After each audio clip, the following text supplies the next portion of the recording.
portion Nitzavim, which we'll be reading this week, begins by saying that, in a sense, all of us were at Sinai.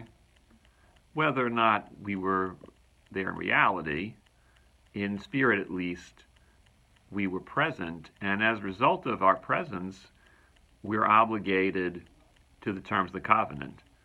And it's an interesting question: can you be obligated to an agreement even though you really weren't there when it was struck? And it's an interesting question, and the commentators struggle with it. For example, they put forward the idea that because God brought us out of Egypt, we've been indebted to him ever since, and therefore, since we're the direct descendants we know of those who came out of Egypt, we have to, as a consequence, obey the laws of the Torah and live our lives according to its dictates. But I understand this on a personal level from a very famous family story.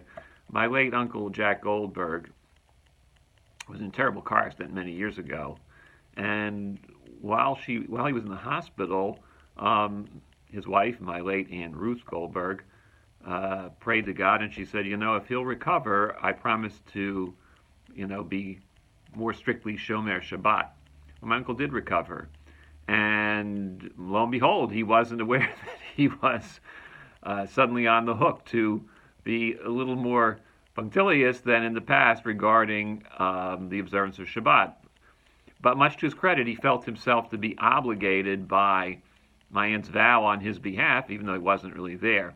All I can say is he did ask for one small concession, that as I always say, in the Shulchan Aruch of Uncle Jack Goldberg, watching the Yankees on television on Shabbat was considered a permitted activity, not to be confused with riding and writing, which were proscribed activities. But watching the Yankees, after all, if they won all the championships, it's truly proved that God had his delight in the players in pinstripes. So apparently there are cases in which we can be obligated to follow a set of rules, a set of regulations, which were negotiated on our behalf. And it goes back to this idea we see in rabbinic literature that one can do something on someone else's behalf if it can be considered a benefit. And certainly living according to the Torah, which has sustained the Jewish people for thousands of years, is something that ought to be most emphatically accounted as a benefit.